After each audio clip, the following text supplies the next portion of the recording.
വയോജന കൂട്ടായ്മ ആഘോഷങ്ങൾ നടന്നു. ചടങ്ങിൽ മുൻ വാർഡ് മെമ്പർ ഷിബു സ്വാഗതം പറഞ്ഞു. വാർഡ് മെമ്പർ ഉഷ സോമൻ അധ്യക്ഷത വഹിച്ചു. ബ്ലോക്ക് മെമ്പർ ശാന്തിനി പ്രസാദ് ചടങ്ങ് ഉദ്ഘാടനം ചെയ്തു. തുടർന്ന് കർഷകനെ ആദരിക്കലും വിവിധ കലാപരിപാടികളും ഉണ്ടായി.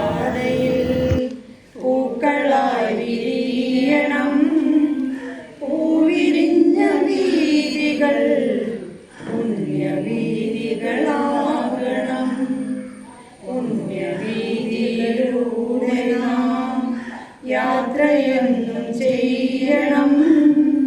യാത്ര ചെയ്യും വേളയിൽ ഈശ്വരനെ ഓർക്കണം. ഈശ്വരനാണെന്തലം, ഈശ്വരനാണെന്തലം, ഈശ്വരനാണെന്തലം, ഈശ്വരനാണെന്തലം. പ്രാർത്ഥനകൾ പാതയിൽ പൂക്കളായി വിരിയണം. പൂവിരിഞ്ഞ വീഥികൾ പുണ്യവീഥികളാകണം. മൺമറഞ്ഞു പോയിട്ടുണ്ട്. അവർക്കായിട്ട് അവരുടെ പേരുകളാണ് ഞാൻ പറയുന്നത്. തങ്കമണി ചീനിക്കത്തോടി, സരസൻ അല്ലപ്പറമ്പിൽ, ഗോപിനാഥൻ മുറിക്കപ്പറമ്പിൽ, ശിവദാസൻ കിളിയത്തിവാടയിൽ, സഹദേവൻ പതിയാറ, ഹൈമാവതി തുണ്ടിയിൽ, വത്സല അഞ്ചലശ്ശേരി, ചന്ദ്രൻ കുൾപ്പുള്ളി വീട്, സുരേഷ് മുറിക്കൽ, വത്സൻ ചങ്കരാടിത്തറ, ഗോപാലകൃഷ്ണൻ വെളിയത്ത്, ഭുവനചന്ദ്രൻ കൈതോളപ്പിൽ, ബാലകൃഷ്ണൻ മുറിക്കപ്പറമ്പിൽ, ബാബു ചങ്കരാടിത്തറ, മാധവൻ മുന്തവസ്ഥലത്ത്, ശ്രീമതി കോരേരി, പാർവതി മുറിക്കപ്പറമ്പിൽ, ശിവരാമൻ കിളിക്കോടൻ, സുശീല ചങ്കരാടിത്തറ, പത്മാവതി കിളിയന്തിവാടയിൽ, വിശംബരൻ മാരിയത്ത് വീട്, പിന്നെ ഷിരൂർ ഗംഗാവലിപ്പുഴയിൽ പുത്തുളിക്കിൽ മരണപ്പെട്ട അർജുൻ, വയനാട് ദുരന്തത്തിൽ മരണപ്പെട്ടവർ, മലയാളത്തിലെ പ്രശസ്ത നടിയും അമ്മവേഷങ്ങളിലൂടെ ശ്രദ്ധേയയായ നടി കവിയൂർ പൊന്നമ്മ, CPIM സംസ്ഥാന ജനറൽ സെക്രട്ടറി സീതാറാം യെച്ചൂരി, മുഖ്യമന്ത്രി ഉമ്മൻചാണ്ടി, CPIM CATU നേതാവ് MM ലോറൻസ് എന്നിവർക്ക് വേണ്ടി 2 നിമിഷം നമുക്ക് അനുശോചിച്ചു. യോഗത്തിൻ്റെ അധ്യക്ഷൻ ഉഷ മെമ്പർ, വേദിയിലും സദസ്സിൽ ലഭിക്കുന്ന പ്രമുഖ വ്യക്തിത്വങ്ങൾ, പ്രിയപ്പെട്ട നമ്മുടെ ചെറുപ്പക്കാരും സുന്ദരികളുമായ നമ്മുടെ ഈ വാർഡിൽ തന്നെ ഏറ്റവും പറയാനുള്ളത് എന്ന് നമുക്ക് പറയാൻ പറ്റും. വയോജനം എന്ന് പറയുന്നത് തന്നെ നമുക്കിപ്പോൾ ഇന്ന് നമുക്ക് പറയണം. പ്രിയപ്പെട്ടവരെ,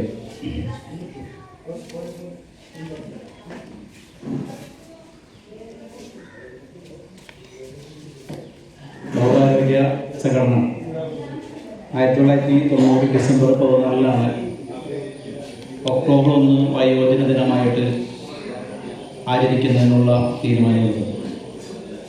അത് പ്രകാരം 1991 ഒക്ടോബർ 1 വയോജന ദിനമായിട്ട് ആചരിക്കുന്ന ചടങ്ങ് ആരംഭിക്കുകയും അത് ലോകമെമ്പാടും ഇപ്പോൾ എല്ലാ ഗ്രാമപ്രദേശങ്ങളിലും ലോക വയോജന ദിനമായിട്ട് ആചരിക്കപ്പെടുകയാണ്. അതിൻ്റെ ഭാഗമായിട്ട് നമ്മളും ആ ആചരണത്തിൽ പങ്കുചേർന്നു ഇത്രയും വർഷമായിട്ട് പോയിക്കൊണ്ടിരിക്കുന്നത്. കഴിഞ്ഞ വർഷം നമ്മൾ വളരെ പുതുമയോടുകൂടി അതോടൊപ്പം തന്നെ വളരെ വിജയകരമായിട്ടും ഈ വയോജന ദിനം നമുക്ക് ആചരിക്കാൻ സാധിച്ചു. ദുരന്തങ്ങൾ നമുക്കിപ്പോൾ തുടർച്ചയായിട്ട് വന്നുകൊണ്ടിരിക്കുകയാണ്. നമ്മൾ ഉണ്ടാക്കുന്ന കാലാവസ്ഥാ വ്യതിയാനങ്ങൾ, നമ്മൾ ഈ കാലാവസ്ഥയിൽ മാറ്റുന്ന മനുഷ്യർ തന്നെ മാറ്റുന്ന മാറ്റങ്ങൾ, പ്രകൃതിയോട് ചെയ്യുന്ന കൊടുക്രൂരതകൾ, നമ്മൾ വലിച്ചെറിയുന്ന പ്ലാസ്റ്റിക് മാലിന്യങ്ങൾ ഉൾപ്പെടെയുള്ളവ ഈ പറഞ്ഞ പ്രകൃതി ദുരന്തങ്ങൾക്ക് നിദാനമാണ്. അപ്പോൾ നമ്മൾ തന്നെ ഉണ്ടാക്കിയെടുക്കുന്ന ഈ ദുരന്തങ്ങൾ ഇപ്പോൾ നമ്മൾക്ക് തന്നെ തിരിച്ചടിയായിട്ട് മാറുന്ന കാഴ്ചയാണ് കാണുന്നത്. ഇനി അടുത്തതെന്ത് വരും എന്നുള്ളൊരു ഭയാശങ്ക നമ്മുടെ ഓരോരുത്തരുടെ മനസ്സിലുണ്ട്. അത് ആ ഭയാശങ്കകൾ നമ്മൾ ഓരോരുത്തരും പരസ്പരം പല ആശങ്കകളായിട്ട് പങ്കുവെക്കുകയും നമ്മുടെ മാനസിക നിലകളും നമ്മുടെ ആരോഗ്യത്തിനെയും കാർന്നിരുന്നൊരു അവസ്ഥയിലേക്ക് അതൊക്കെ എത്തിച്ചേരുന്നുണ്ടായിട്ടുണ്ട്. അധ്യക്ഷ പ്രസംഗവും ഇവിടെ നമ്മുടെ ബഹുമാനപ്പെട്ട ബ്ലോക്ക് മെമ്പർ ഉദ്ഘാടക ശാന്തിനി പ്രസാദ്, നമ്മുടെ മുൻ മെമ്പറും വാർഡ് വികസന കൺവീനറുമായ ഷിബു, നമ്മുടെ കൂട്ടായ്മയുടെ പ്രസിഡന്റുമാർ വേദിയിൽപ്പുണ്ട്, നമ്മുടെ പഞ്ചായത്തിൽ നല്ല കൃഷിക്കാരൻ അവാർഡ് വാങ്ങിയ നമ്മുടെ ആനന്ദൻ ചന്ദ്ര, മറ്റ് നമ്മുടെ വയോജന കൂട്ടായ്മയിലെ അംഗങ്ങളെ, നിങ്ങൾക്ക് എല്ലാവർക്കും വേണ്ടി നമസ്കാരം. അപ്പം നമ്മുടെ വയോജനം എന്ന് വെച്ചാൽ നമ്മൾ വൃദ്ധരാകുന്നത് നമ്മുടെ ശാപമല്ല, അല്ലേ? നമ്മുടെ മനുഷ്യരുടെ ഓരോരുത്തരുടെയും അവസ്ഥയാണ്. ആ അവസ്ഥ നമ്മൾ നേരത്തെ തന്നെ നമ്മുടെ അന്താരാഷ്ട്ര തലത്തിൽ തന്നെ അതായത് അവർ തന്നെ ചർച്ച ചെയ്ത് നമ്മുടെ ഓരോ അവസ്ഥകളും, നമ്മുടെ പ്രായമായ ആളുകളുടെ അവസ്ഥകൾ കണ്ട് മനസ്സിലാക്കി നമ്മൾ ഒറ്റപ്പെട്ടു പോകുന്ന ഒരവസ്ഥ നമുക്കുണ്ടല്ലോ, അത് മനസ്സിലാക്കി തന്നെയാണ് നമുക്ക് ഒരു വയോജന ദിനം. ഇന്ന് രക്തദാന ദിനം കൂടിയാണ് കേട്ടോ, ഒക്ടോബർ 1. ഒരു മനുഷ്യൻ്റെ രക്തം കൊണ്ട് മറ്റുള്ള കുറേ ജീവനുകൾ രക്ഷിക്കുന്ന ഒരു ദിവസം കൂടിയാണെന്ന്. അപ്പോൾ വയോജനങ്ങളുടെ അവസ്ഥ എന്ന് വെച്ചാൽ ഒറ്റപ്പെട്ടു പോകുന്ന ഓരോ അച്ഛനും അമ്മമാരും, അവരുടെ മക്കൾ പലരും വിദേശത്തായിരിക്കും. പക്ഷേ ഈ അച്ഛനും അമ്മയൊക്കെ ഒറ്റപ്പെട്ടു പോകുമ്പോൾ അവരനുഭവിക്കുന്ന യാതനകളും വേദനകളും കണ്ട് മനസ്സിലാക്കി തന്നെ അന്താരാഷ്ട്ര തലത്തിൽ തന്നെ ചർച്ച ചെയ്തിട്ടാണ് നമുക്ക് ഇന്ന് ഈ ഒരു ദിനം നമ്മൾ ആഘോഷിക്കുന്നത്. നമ്മൾ വൃദ്ധരായി എന്ന് നമ്മൾ വിചാരിക്കേണ്ട. നമ്മളെല്ലാവരും ചെറുപ്പക്കാരാണ്. നമ്മൾക്ക് ഇനിയും കാര്യങ്ങൾ നമ്മുടെ നാടിന് വേണ്ടിയും നമ്മുടെ കുടുംബത്തിന് വേണ്ടിയും എല്ലാം ചെയ്യാൻ ബാക്കി കിടപ്പുണ്ട്. നമ്മൾ ചെറുപ്പക്കാരെ ചുറുചുറുക്കായി തന്നെ ഇനിയും പ്രവർത്തനങ്ങൾ കാഴ്ചവെക്കണം. നമ്മുടെ ഈ വാർഡിൽ 3 വയോജന കൂട്ടായ്മയായിട്ടാണ് ഇപ്പോൾ പ്രവർത്തിച്ചു കൊണ്ടിരിക്കുന്നത്. നമ്മുടെ ശാന്തിനി പ്രസാദ് ഇവിടെ വാർഡ് മെമ്പർ ആയിരിക്കുമ്പോഴാണ്, ഇപ്പോൾ ഒരു 12 വർഷം കഴിഞ്ഞിട്ടുണ്ടാവണം, നമ്മുടെ ഈ വയോജന കൂട്ടായ്മ ഇവിടെ തുടക്കമിട്ടത്. അന്നും നല്ല രീതിയിൽ തന്നെ വയോജനങ്ങളെ ചേർത്ത് നിർത്തിക്കൊണ്ട് തന്നെ അവർക്ക് വേണ്ട അന്നത്തെ ദിവസം ഭംഗിയായിട്ട് തന്നെ അവർക്ക് സമ്മാനങ്ങൾ കൊടുത്തും അവരെ കൂട്ടിച്ചേർത്ത് അവരുടെ കാര്യങ്ങൾ അന്വേഷിച്ചും എല്ലാം ഈ വാർഡിൽ പ്രവർത്തനങ്ങൾ നടത്തിയിട്ടുണ്ട്. പിന്നെ നമുക്ക് കൊറോണ വന്നപ്പോൾ കുറച്ച് വീഴ്ചകളൊക്കെ വന്നു, കുറച്ച് ആളുകളൊക്കെ പിരിഞ്ഞു പോവുകയും അതിൽ നിന്ന് ഇപ്പോൾ ഉയർത്തെഴുന്നേൽപ്പിച്ച് ഇപ്പോൾ സംഘടനകൾ ഭംഗിയായിട്ട് തുടർന്ന് പോവുകയാണ്. ഇനി സംഘടന ഭംഗിയായിട്ട് തന്നെ നമ്മുടെ വാർഡിൽ നടത്തണം. ഇനി ഒരുപാട് നമ്മൾ വിമാനയാത്രയൊക്കെ ചെയ്തിട്ടുള്ളതല്ലേ, നേരത്തെ നമ്മൾ ഈ വയോജന കൂട്ടായ്മ വിമാനയാത്രയൊക്കെ ചെയ്ത് വന്നിട്ടുള്ളതാണ്. ഇനി നമ്മൾ ഈ വാർഷികം കഴിയുമ്പോൾ തന്നെ ഇതേപോലെ തന്നെ നമുക്കൊരു ടൂറ് പോകാനുള്ള പരിപാടി എത്രയും പെട്ടെന്ന് തന്നെ എടുത്ത് നമ്മൾ എല്ലാവരും കൂടി ഇതൊക്കെ മാത്രമേ ബാക്കിയുള്ളൂ. നമ്മൾ അതും ഇതൊക്കെ നമ്മൾ സമ്പാദിച്ചായി നമ്മളുടെ നല്ല കാലങ്ങൾ നമ്മുടെ മക്കൾക്ക് വേണ്ടിയെല്ലാം നമ്മൾ ഉപയോഗിച്ച് കഴിഞ്ഞ് ഇനി നമ്മൾക്ക് വേണ്ടി കൂടി നമ്മൾ ജീവിക്കണം. നമ്മുടെ സുഖങ്ങൾ നമുക്കുണ്ട്, സുഖ സൗകര്യങ്ങളും ഒക്കെ നമുക്കും വേണം എന്നുള്ള ചിന്തയോടുകൂടി തന്നെ എവിടെയൊക്കെ നമുക്ക് പോകാൻ തരമുണ്ടോ അവിടെയൊക്കെ പോയി നമുക്ക് അതൊക്കെ ആസ്വദിച്ച് നമുക്ക് നമ്മുടെ ജീവിതം കൊണ്ടു നടക്കണം. അതേപോലെ നമ്മുടെ ഈ വയോജന കൂട്ടായ്മകളെല്ലാം തന്നെ വളരെ ഭംഗിയായിട്ട് തന്നെ നമ്മുടെ വാർഡിൽ ഭംഗിയായിട്ട് തന്നെ ഇനി അതൊരു വീഴ്ച വരുത്താതെ എല്ലാ മാസവും നമ്മുടെ അംഗനവാടികളിൽ കൂടി അത് നന്നായിട്ട് തന്നെ ഓരോരുത്തരും നമ്മുടെ ഉത്തരവാദിത്തോടെ തന്നെ എല്ലാ കാര്യങ്ങളും ഭംഗിയാക്കി കൊണ്ടുപോകണമെന്ന് മാത്രമാണ് എനിക്ക് ഈ വയോജന കൂട്ടായ്മയോട് പറയാനുള്ളത്. അതോടൊപ്പം തന്നെ സീരിയസ് മെമ്പർ മല്ലിക പ്രകാശൻ, നമ്മുടെ ഈ 3 വയോജന ക്ലബ്ബുകളുടെ പ്രസിഡന്റുമാർ, ഒരു അപേക്ഷ ശശിയേട്ടന് സ്വാഗതം പറഞ്ഞത് ഷിബു. അപ്പൊ ഷിബുവിന് വേണ്ടി ശശിയേട്ടനെ ഈ യോഗത്തിലേക്ക് ഹാർദവമായി ഞാൻ സ്വാഗതം ചെയ്യുന്നു. അതോടൊപ്പം തന്നെ നമുക്കിവിടെ ആദരിക്കുന്ന നമ്മുടെ അമ്മമാര്, നമുക്കറിയാം നമ്മുടെ പള്ളിപ്പുറം പഞ്ചായത്തിൽ ഏറ്റവും നല്ല കർഷകനുള്ള അവാർഡ് വാങ്ങിച്ച മോഹനാനന്ദൻ, നമ്മുടെ അംഗൻവാടി വർക്കർമാര്, ആശാപ്രവർത്തകര്, മറ്റു സഹോദരി സഹോദരന്മാര്, എൻ്റെ മാതാപിതാക്കളെ അങ്ങനെ പറയാല്ലേ, എല്ലാവരും പറഞ്ഞു കഴിഞ്ഞാൽ നമ്മൾക്കിന്ന് അന്താരാഷ്ട്ര തലത്തിൽ ലോകമെമ്പാടും വയോജന ദിനമായിട്ടാണ് ആചരിക്കുന്നത് അല്ലേ. നമുക്കറിയാം, നമ്മൾ ജനിക്കുമ്പോൾ ഒരു ദിവസം പ്രായം, അന്നത്തെ ദിവസമല്ലേ അന്ന് ബർത്ത്ഡേ. അത് കഴിഞ്ഞാൽ പിന്നെ ഓരോ വർഷം കഴിയുമ്പോൾ നമുക്ക് ഓരോ വയസ്സ് കൂടി കൂടി പറയും അല്ലേ. അപ്പം നമുക്ക് ഓരോ മൈൽക്കുറ്റി, ഓരോ നമ്മൾ പറയും, ഓരോ മുന്നോട്ട് നടക്കുന്നവർ ഓരോ കുറ്റികളാണ്. അതിങ്ങനെ തിരിഞ്ഞ് നമുക്ക് നടക്കാൻ പറ്റുമോ? ഇപ്പം ഞാനും ഓർക്കുന്നുണ്ട്, അയ്യോ ഞാൻ കുറച്ചും കൂടി ചെറുപ്പമായിരുന്നെങ്കിൽ നമുക്ക് പുറകോട്ട് പോകാൻ പറ്റുമോ? ഇല്ല. അപ്പോൾ ഓരോ വർഷം കഴിയുമ്പോഴും അത് സർവ്വസാധാരണമാണ് അല്ലേ. ഓരോ നമ്മൾ ജനിച്ചിട്ടുണ്ടെങ്കിൽ നമുക്ക് എല്ലാവർക്കും വാർദ്ധക്യത്തിലേക്ക് നമുക്ക് കിടക്കും. പക്ഷെ ഇപ്പം നമുക്ക് അങ്ങനെയാണ് ഇല്ലല്ല. ശരിക്കും പറഞ്ഞാൽ 60 വയസ്സ് കഴിഞ്ഞാലും 80 വയസ്സ് കഴിഞ്ഞാലും 40 വയസ്സ് കഴിഞ്ഞാലും എല്ലാവരും ഒരുപോലെയാണ്. ചെറുചുറുക്കോടെ നടക്കണം, അങ്ങനത്തെ ഒരു പ്രായം നമുക്കില്ല. നമ്മൾക്ക് ശാരീരിക ബുദ്ധിമുട്ടുകളുണ്ട്, പക്ഷെ നമ്മുടെ മനസ്സിപ്പോഴും ചെറുപ്പമല്ലേ അല്ലേ? ശരിയല്ലേ? പറ ശരിയല്ലേ? നമുക്ക് പ്രായമൊന്നായിട്ടില്ല. എനിക്കും എല്ലാവരും ചെറുപ്പങ്ങൾ. ഞാൻ കഴിഞ്ഞ പ്രാവശ്യം എൻ്റെ കൈ കൊടുത്തിട്ട് ഞാനിങ്ങനെ ശരിയാവില്ല, അത് പറ്റൂല. നമ്മൾക്ക് ആർക്കാരും തോൽപ്പിക്കാൻ പറ്റും, നമ്മളെ ആരും നമ്മള് തോറ്റു കൊടുക്കാൻ പാടില്ല ഇല്ലേ. നമ്മൾക്ക് അങ്ങനെ പ്രായം, നമ്മള് പരമാവധി ഇപ്പൊ നമുക്കൊരു റിട്ടയർഡ് ദിവസന്മാരുണ്ട്, അവരെന്ത് ചെയ്യും? ഞങ്ങൾ ഇത്രയും 56 വയസ്സ് കഴിയുന്നവരെ ഞങ്ങൾ ജോലി ചെയ്തതല്ലേ, ഇനി വിശ്രമിക്കുക നയിക്കുക. എന്തിനാ അങ്ങനെ ചെയ്യുന്നത്? ഉള്ള സമയത്ത് നമ്മള് ശരിക്കും പറഞ്ഞ കുടുംബത്തിനും കുഞ്ഞുമക്കൾക്കും വേണ്ടി നമ്മൾ കഷ്ടപ്പെട്ട് കഴിഞ്ഞ് ബാക്കി ഉള്ള സമയങ്ങളിൽ നമുക്ക് കൃഷിയിലേക്ക് വരാം. അതോടൊപ്പം തന്നെ നമുക്ക് സാമൂഹ്യ പ്രവർത്തനങ്ങൾ ചെയ്യാം ഇല്ലേ. സമൂഹത്തിൽ എന്തോരം നല്ല കാര്യങ്ങളുണ്ട്. ഞാൻ പറഞ്ഞതാണ്, അത് കഴിഞ്ഞ് നമ്മൾ അടങ്ങി വീട്ടിലിരിക്കാൻ പാടില്ല. കുറച്ച് മന്ദീഭവിച്ചിട്ടുണ്ട്. ചില അംഗങ്ങൾ ക്ലബിൽ നിന്ന് പിരിഞ്ഞു പോവുകയും ചെയ്തിട്ടുണ്ട്.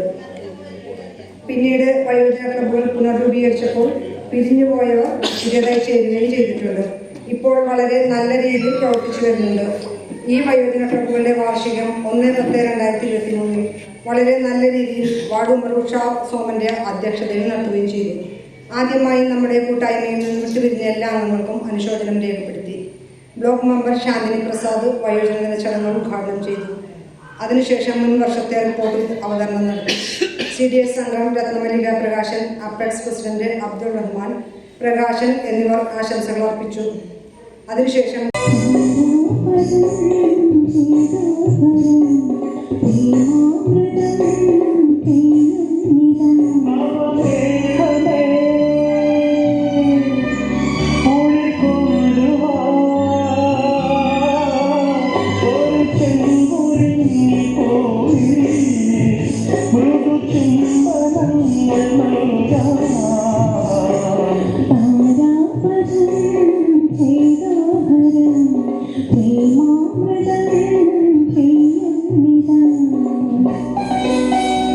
വയോജന ദിനമാണ് അല്ലേ. എല്ലാവർക്കും നമ്മളേതായ ഒരു ദിവസമാണ് അല്ലേ എല്ലാവർക്കും. അപ്പം നമ്മുടെ ഇന്ന് അധ്യക്ഷ സ്ഥാനത്തിരിക്കുന്ന നമ്മുടെ മെമ്പർ, അതുപോലെ തന്നെ നമുക്ക് ഉദ്ഘാടനത്തിനെത്തിയ നമ്മുടെ ശാന്തിനി മെമ്പർ, അതുപോലെ മുൻ മെമ്പർ നമ്മുടെ ഷിബു മെമ്പർ, അതുപോലെ മികച്ച ജൈവ കർഷകൻ മോഹനാനന്ദൻ, അതുപോലെ നമ്മൾക്ക് അതിന് ആദരവ് നൽകുന്ന മോഹനാനന്ദൻ, അതുപോലെ നമ്മുടെ മുതിർന്ന അംഗ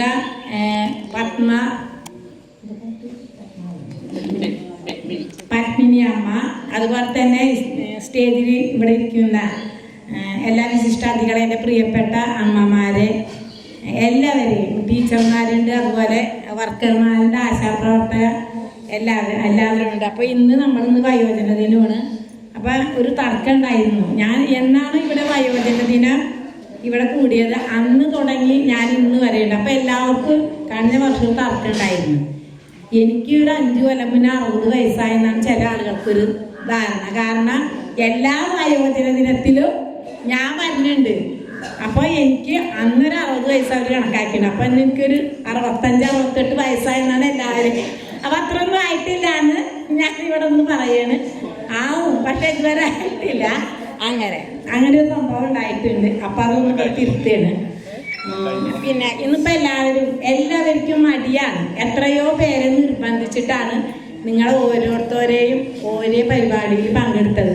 ചിലരൊക്കെ സ്വയം മനസ്സാല വന്നു, ചിലവരൊക്കെ ഇപ്പോഴും എല്ലാവരും വയസ്സായി എന്ന് പറഞ്ഞിട്ട് ഇങ്ങനെ ഒതുങ്ങി കുടിക്കുകയാണ്. അങ്ങനെയല്ല വേണ്ടത്. നിങ്ങൾക്കായിട്ട് നിങ്ങൾ കുറച്ച് സമയം എല്ലാ ദിവസവും നിങ്ങൾക്കായിട്ട് കുറച്ച് സമയം, ഒരു അരമണിക്കൂറോ 1 മണിക്കൂറോ എൻ്റെ സ്വന്തം കാര്യത്തിനായിട്ട് നിങ്ങൾ ചെലവഴിക്കണം. പിന്നെ വീട്ടിലുള്ള എല്ലാ ആൾക്കാരോടൊക്കെ സഹകരിച്ച് ഇതെന്ന് പറയുന്നത് ബാല്യവും വാർദ്ധക്യവും ഒരേപോലെ നിഷ്കളങ്കമാണ് ഇല്ലേ? പ്രായമാകുമ്പോൾ നമുക്ക് ഇച്ചിരി വാശിയൊക്കെ കൂടും ഇല്ലേ? നമുക്കൊരു തോന്നലുണ്ടാവും, എന്നെ പരിഗണിക്കുന്നില്ലേ, നമ്മൾ പറയുന്നത് കേൾക്കുന്നില്ലേ എന്നുള്ളൊരു തോന്നൽ നമുക്ക് തോന്നിയിട്ട് നമ്മൾ സ്വയം ഒതുങ്ങുന്നതാണ് അല്ലേ? ചിലപ്പോൾ നമുക്ക് തോന്നലുകളായിരിക്കാം. നമ്മുടെ ഇപ്പോൾ ഞാൻ നോക്കിയിട്ട് ഇപ്പോൾ നമ്മളെ നാട്ടിൽ വലിയ പ്രശ്നങ്ങളൊന്നുമില്ല. നമ്മളെ അമ്മമാരൊക്കെ മക്കളൊക്കെ നന്നായിട്ട് നോക്കുന്നുണ്ട്. അവരുടെ ബർത്ത്ഡേ വരുമ്പോൾ സ്റ്റാറ്റസിൽ കൂടെ ഒക്കെ കാണുന്നുണ്ട്. നിറയുന്നതെന്തേ അതിലെന്തും ബാൻ്റെ സ്വരമേ ആരൊരാ കാട്ടുന്ന വാത്സല്യമോർത്താലും മനസ്സിൽ പതിയുന്നതെന്തേ അതിലെന്തും മാൻ്റെ മുഖമേ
വിശിഷ്ടവ്യക്തിയുടെ ഈ സമിതി അംഗങ്ങളെ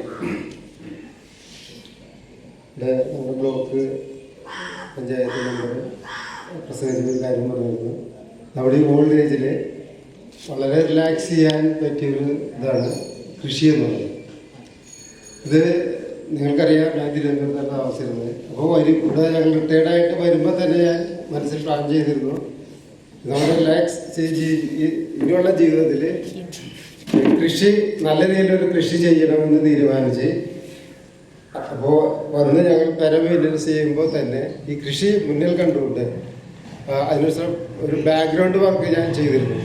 അപ്പോൾ ഏത് പ്രവൃത്തി ചെയ്യുമ്പോഴും നമ്മുടെ മനസ്സിൽ അതിനെക്കുറിച്ച് ഐഡിയ ഉണ്ടാവും, ഒരു സങ്കല്പം. ഒരു ചിത്രം വരയ്ക്കുമ്പോൾ മനസ്സിലത് എപ്രകാരം കൂട്ടലെ ഉണ്ടായിരിക്കുന്നത് പോലെ കൃഷി ചെയ്യുമ്പോഴും നമ്മുടെ മനസ്സിൽ ഒരു സങ്കല്പം. അപ്പോൾ ഈ എൻ്റെ സങ്കല്പം എന്ന് പറഞ്ഞു കഴിഞ്ഞാൽ, നമ്മൾ വീട് താമസിക്കുമ്പോൾ വീടും പരിസരവും, നമ്മുടെ വീട് എത്രത്തോളം ഭംഗിയായിരിക്കുമോ അതേപോലെ പറമ്പും നല്ല ആ വീടും ചുറ്റുപാടും അതിസുന്ദരമായിരിക്കണം എന്ന് ഞാൻ ചിന്തിച്ചിരുന്നു. അതിസുന്ദരമായിരിക്കും സാധാരണ കാണുന്ന ഒരു കുറേ പൂച്ചെടി വെക്കും, കിടക്കുന്ന പറമ്പടിക്കും, ചവരത്തേക്ക്. പക്ഷേ പറമ്പ് നിറച്ച് കായ്കനികൾ, അതായത് പച്ചക്കറികൾ നിറഞ്ഞ് വിളഞ്ഞ് കിടക്കണമെന്ന് ഞാൻ ആഗ്രഹിച്ചിരുന്നു. അപ്പോൾ കൃഷി ഓഫീസിൽ മത്സരമുണ്ട് എന്നുള്ളത് എനിക്കറിയാൻ പാടില്ലായിരുന്നു. ഇങ്ങനെ മത്സരം ഉണ്ടായാലും എനിക്ക് യാതൊരു സ്വാഭാവികം ചെയ്ത പ്രവൃത്തിയാണ്. തിരുവനന്തപുരത്ത് ഞാൻ താമസിക്കുമ്പോൾ ടെറസ് 2 ബെഡ്റൂം സ്പേസാണ് ടെറസ് എന്ന് പറഞ്ഞത്, കോമണായിരുന്നു. അവിടെ ഒരു 11, അത് 2 ബെഡ്റൂം സ്പേസ് എന്നൊക്കെ അറിയാലോ ഒരു വീട്. അതിലൊരു 11 ഐറ്റമെങ്കിലും ഞാൻ ക്യാബേജ് ഉൾപ്പെടെ അവിടെ ഉണ്ടാക്കിയിരുന്നു. അത് സർപ്ലസ് ആയിരുന്നു, ഫ്രിഡ്ജ് നിറയും ആ ക്വാർട്ടേഴ്സിൽ തന്നെ ഞാൻ കൊടുത്തിരിക്കുമായിരുന്നു. പക്ഷേ ഇവിടെ വരുന്നതിന് മുമ്പ് അറിഞ്ഞ കൃഷിഭവൻ്റെ ആഭിമുഖ്യത്തിൽ ഇങ്ങനൊരു എക്കോ ഷോപ്പ് ഉണ്ട്. നമ്മളുണ്ടാക്കുന്ന ഉൽപ്പന്നങ്ങൾ അവർ കളക്ട് ചെയ്തോളും. അപ്പോൾ നമ്മൾ സ്വാഭാവികമായിട്ട് നമ്മൾ വീട്ടിൽ കൃഷി ചെയ്യുമ്പോൾ അധികം വരും സാധനങ്ങൾ, ഒരു 2 2.5 നമുക്ക് അറിയില്ല. അപ്പോൾ സ്വാഭാവികമായിട്ട് അത് അവരെടുക്കുമെന്ന് പറഞ്ഞിട്ടുണ്ട്. അപ്പോൾ നമ്മൾ ഉദ്ദേശിക്കുന്നത് പ്രോത്സാഹനം നൽകുന്നത് ജൈവ പച്ചക്കറി കൃഷിയാണ്. എന്താണ് ജൈവ പച്ചക്കറി കൃഷി എന്ന് പറഞ്ഞു കഴിഞ്ഞാൽ പ്രകൃതി എങ്ങനെയാണ് നമുക്ക് വിഭവങ്ങൾ ഉണ്ടാക്കി തരുന്നത് അത് തന്നെ നമ്മൾ അനുകരിച്ച് ചെയ്യുക. ഈ പ്രകൃതി ഉണ്ടാക്കി തരുന്നത് എങ്ങനെ നമുക്ക് വനാന്തരങ്ങളിലേക്ക് നോക്കാം. ചവറുകൾ ഇങ്ങനെ വീഴുക, കാലാകാലം ചവറുകൾ വീഴുക, ഒരു ബെഡ് ക്രിയേറ്റ് ചെയ്യുക ചവറിൻ്റെ. അതിൽ കോടിക്കണക്കിന് അല്ലെങ്കിൽ അളവറ്റ പക്ഷിമൃഗാദികളുടെ കാഷ്ടം, ചാണകമൊക്കെ വീഴുക, ജന്തുക്കൾ ചത്തടിക്കുന്നുണ്ട് അതിൻ്റെ എല്ലുകൾ, അതുപോലെ മറ്റ് വസ്തുക്കൾ. ഇത് കാലക്കുറവ് തടിഞ്ഞ് ഒരു ജൈവ കമ്പോസ്റ്റായിട്ട് ഒരു ബെഡായിട്ട് ഫോം ചെയ്യുന്നു. അതിൽ വീഴുന്ന വിത്ത് ഇനങ്ങളൊക്കെ തന്നെ നല്ല ഫ്ലറിഷായിട്ട് വരും. ഒരുപക്ഷെ അത് തന്നെ കുത്തൊഴുക്കിൽപ്പെട്ടാണെങ്കിൽ നദീതടങ്ങളിൽ ഒരു നെക്കൽ എന്ന് പറയും, അവിടെ നല്ല ഇതായിരുന്നു. ഇത് തന്നെയാണ് നമ്മൾ ഞാൻ ഫോളോ ചെയ്യുന്നത്.